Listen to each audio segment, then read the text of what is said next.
안녕하세요. 부동산 금융케어 플랫폼 세이프홈즈의 김지향입니다.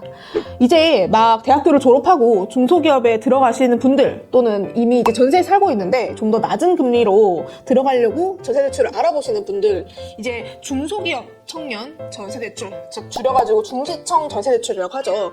이 상품을 많이 알아보시는데요. 사실 처음 이걸 알아보시고 홈페이지를 들어간 순간 굉장히 조금 난해하고 복잡하고 어렵게 느껴지시는 분들이 많을 거예요. 도대체 조건은 어떻게 되는 거고 뭐 어떻게 받는 거고 이거 굉장히 어려워하시는데, 그 부분에 대해서 제가 조금 그 홈페이지를 보면서 같이 설명해드리면 좋을 것 같아가지고 이번 영상을 또 마련하게 됐습니다. 먼저 이제 뭐 구글 같은 데다가 중기청 전세대출을 먼저 검색하면은 뭐 블로그 같은 것도 사실 가장 많긴 한데, 저 같은 경우에는 검색을 할 때 기금이라던가 아니면 정부 홈페이지를 좀 먼저 들어가서 확인을 하는 편이거든요. 그러면은 주택도시기금에서 중소기업 취업청년 전월세 보증금 대출이라는 이게 있는데, 이걸 한번 클릭하게 되면은 이런 이제 홈페이지가 나오게 돼요. 근데 사실 이게 이런 텍스트 같은 거에 익숙한 사람은 좀 보기 편한데, 좀 처음으로 이런 걸 접하는 20대 초중반의 사람들이나 아니면은 예를 들어서 이런 글자가 좀 잘 안 익히는 사람들 같은 경우에는 이게 도대체 무슨 말인지 하나도 모를 거란 말이죠. 그래서 이 부분에 대해서 제가 조금 하나하나 보면서 좀 말씀해 드리도록 하겠습니다. 이게 보면은 중소기업에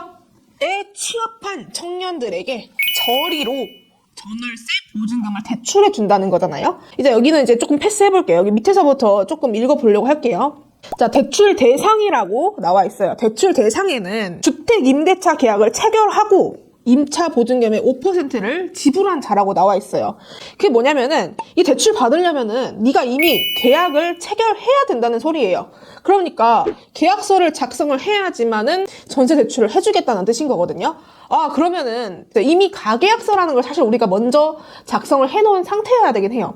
그래서 우리는 사실 이게 전세 대출이 될지 안 될지도 모르는 상황에서 계약서를 작성을 하고 이 임차 보증금의 5%를 먼저 지불을 해야 되는 거예요. 그래서 이때 사실 또 중요한 게 뭐냐면은 특약이라는 걸 넣어야 됩니다. 이 특약이 뭐냐면은 이제 임대인과 나의 특별한 약속 같은 거라고 생각하시면 돼요.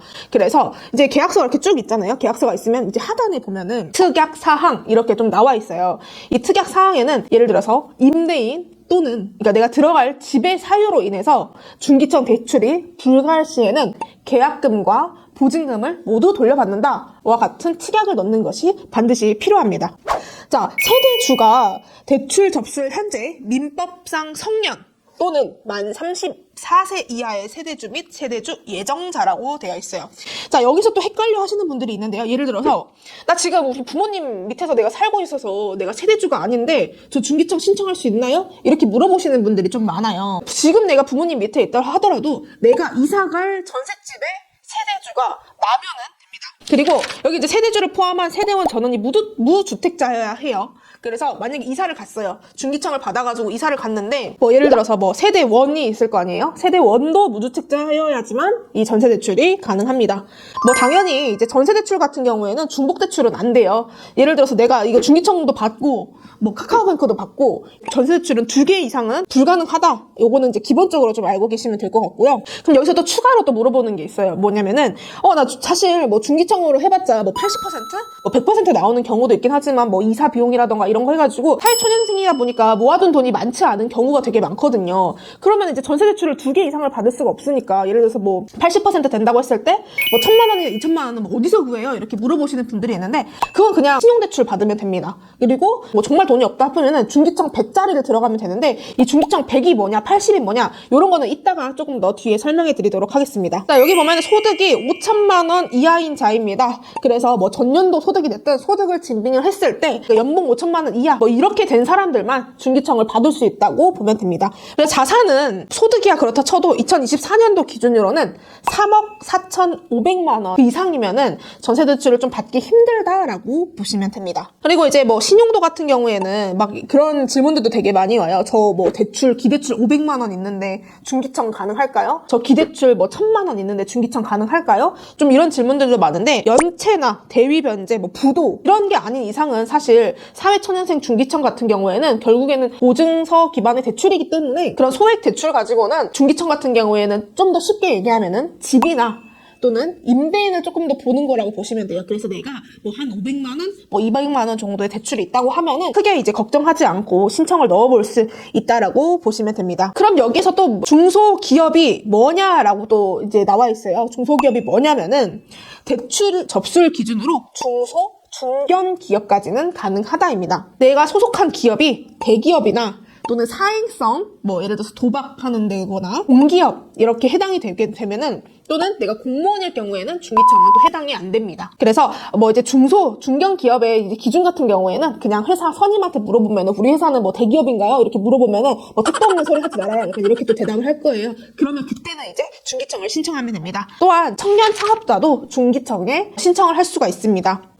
신청 시기도 또 있어요. 그래서 그냥 막연하게 나 그냥 중기청 들어가야겠다라고 멍 때리고 있다가 뭐 다음날 이제 신청하거나 그러면 안 되고요. 자, 임대차 계약서상 잔금 지급일과 전입일 중에 빠른 날로부터 3개월 이내까지 신청을 해야 합니다. 자, 이 말은 무엇이냐면은 내가 만약에 3월 1일에 전입이 신고가 되거나 3월 1일이 잔금 지급일이에요. 그렇게 된다고 하면은 최소한 1월 이내에는 좀 신청을 해야지 3월 달에는 좀 입주를 할 수 있다라고 생각을 하면 돼요. 근데 보통은 한 달 전에 신청을 하고는 합니다. 2개월 전부터는 집을 좀 미리 알아보면 좋을 것 같아요. 그래서 공인중개사한테 가가지고 제가 이제 뭐 중기청을 신청을 하려고 하는데 요 지역에 중기청 가능한 매물이 좀 있습니까? 중개사한테 먼저 한번 물어보고 집도 이렇게 한 번씩 보러 다니고, 그런 다음에 한 달 전에 이제 은행에 방문해서 내가 마음에 드는 이 집이 있는데 이 집으로 좀 전세 대출을 받으려고 합니다. 가능할까요?를 그래서 물어본 다음에 된다고 하면은 그때 계약서를 작성하시면 됩니다. 자, 주택이 또 아무 집이나 전세 대출을 해주는 건 아니에요. 되게 까다롭죠. 그래서 임차 전용 면적 85제곱미터 이하의 주택입니다. 이 제곱미터를 또 평수로 우리가 나누게 되면은 3.3을 좀 나누면 돼요. 이제 평수로 따지게 되면은 약 25평 이하인 집을 우리가 구해야 된다라고 보면 됩니다. 그리고 보증금이 2억 원 이하여야 돼요. 보증금이 2억 원 이하의 집에서 호당 대출 한도가 1억 원이라는 말이에요.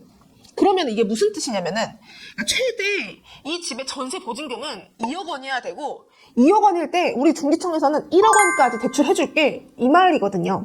내가 1억짜리 집을 들어가고 싶다고 했을 때 호당 대출 한도는 또 최대 1억이 되는 거예요. 이렇게 좀 이해를 하시면 됩니다.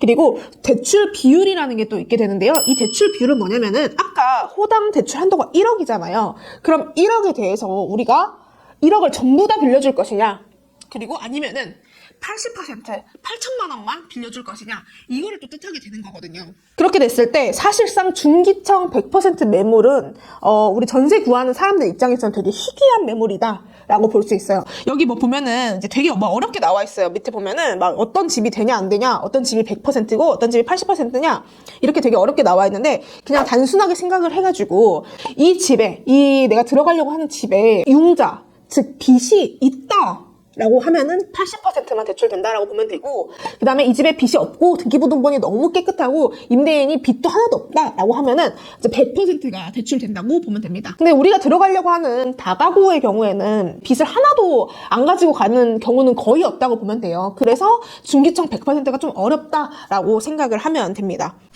대출 금리는 1.5%예요. 1.5% 뭐 대출 금리를 뭐 계산할 수 있는 사람도 있겠지만 계산 못하는 사람도 저는 솔직히 많다고 보거든요. 금리 계산하는 방법도 알려드릴게요. 자, 예를 들어서 우리가 1억짜리 집에 들어간다고 봐볼게요. 1억짜리 그냥 풀로 대출을 받았다고 볼게요. 그럼 1억을 대출을 받았을 때 1.5% 금리는 곱하기 1.5%를 합니다. 1년 12달로 나누면은 한 달에 12만 5천 원을 내면 됩니다. 우리가 만약에 월세를 서울에서 산다고 하면은 보통 한 달에 한 60만 원에서 70만 원은 기본적으로 깨지기 마련이거든요. 작은 방에 산다고 하더라도. 그래서 전세로 들어가는 게 사실 어떻게 보면은 경제적으로는 조금 더 나을 수가 있어요. 다만 이제 전세 사기는 무조건 조심해야겠죠. 전세 사기 예방에는 세이프홈즈. 그리고 이 중기청 같은 경우에는 뭐 기본적으로 2년의 계약이 기본으로 들어가야 되고요. 4회 연장하여서 이 중기청으로 최장 10년은 살 수가 있습니다.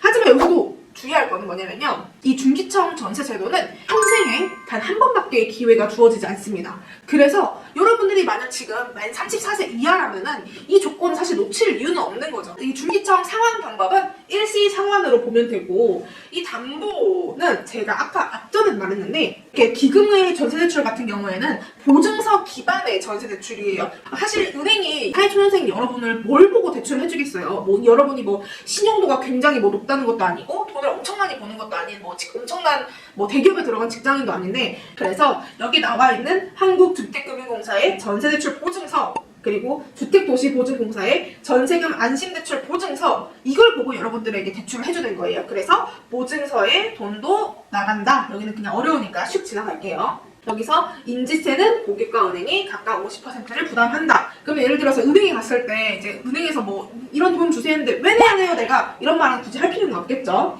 그리고 대출금도 사실 좀 이제 여러분들이 잘 모르고 있는 게, 임대인한테 이제 통장으로 보낼 거 아니에요. 뭐 잔금이든 아니면 이런 것들을 보낼 텐데, 이 돈의 이름을 뭐 우리 엄마 이름으로 보내도 되나요? 아니면은 뭐 우리 동생 이름 아니면 형 이름으로 보내도 되나요? 뭐 이렇게 물어보시는 분들도 좀 있으세요. 근데 그게 아니라 원칙적으로는 계약서에 작성된 사람의 이름으로 보내는 것이 맞습니다. 그리고 임대인이 계약할 때 뭐 내 지금 통장에 뭐 문제가 생겨가지고 뭐 내 동생 통장으로 보내야 돼, 뭐 이렇게 하는 경우도 있긴 하거든요. 그러면 이제 여러분은 말해야 돼요. 여기 계약서에 나와 있는 임대인 명의의 계좌로 반드시 보내겠습니다. 임대인 계좌의 명의가 아니면은 전 보내지 않겠습니다. 이렇게 얘기를 해야 되는 거예요. 대출 취급 영업점을 알려드리면은, 만약에 내가 서울에서 대전으로 이사를 갈 거예요. 중기청 서울은행으로 가면 안 되는 거예요. 그러니까 내가 앞으로 이사갈 지역에 근처에 있는 은행으로 가셔가지고 뭐 얘기하는 것이 좋습니다. 중기청의 중도 상환 수수료는 없고요. 여기 나와 있는 생애 중 단 1회만 차용이 가능하다. 그래서 이 중기청을 취급할 수 있는 은행에는 우리은행, KB국민은행, 하나은행, 농협은행, 신한은행, 대구은행, 부산은행, 이렇게 7가지의 은행이 있습니다. 갑자기 뭐 토스뱅크나 카카오뱅크에 가가지고 저 중기청 신청하려고 하는데 뭐 어떻게 신청하는 거예요? 라고 물어볼 필요는 없어요. 예를 들어서 이 영상을 보고도 내가 조금 어렵고 잘 못하겠다 싶으면은 여기에 전화하셔서 상담원에게 물어보세요. 이게 사실은 글씨가 되게 많지만은 하나하나 좀 뜯어다 보면은 그렇게 어렵지는 않거든요. 이제 마지막으로 좀 정리를 해드리면은, 중기청 전세대출은 중소기업에 취업한 청년들에게 저리로 이제 대출을 해주는 것을 의미를 합니다. 그래서 부부 합산 연소득은 5천만 원 이하여야 되고, 순자산 가액은 3억 4,500만 원 이하여야 하는 무주택 세대주가 포함이 되고, 중소 중견기업 재직자 또는 중소기업 진흥공단 신용보증 및 기술보증기금의 청년 창업을 지원받고 있는 자, 나이는 만 19세 이상에서 만 34세 이하의 청년이 됩니다. 병역 의무를 이행한 남성분들 같은 경우에는 만 39세까지는 이 중기청 신청이 가능하다는 사실을 알고 계시면 됩니다. 대출 금리는 연 1.5%로 만약 1억을 대출 받았다면 월 나가는 금액은 12만 원에서 13만 원 정도 예상을 하시면 됩니다. 대출 기간은 최초 2년부터 시작해서 최장 10년까지도 이용할 상품입니다. 그리고 생애 단 한 번밖에 이용이 못하기 때문에 만약에 중소기업을 다니고 있는 청년들이라면 이 전세대출을 반드시 이용하시는 것을 추천드리겠습니다.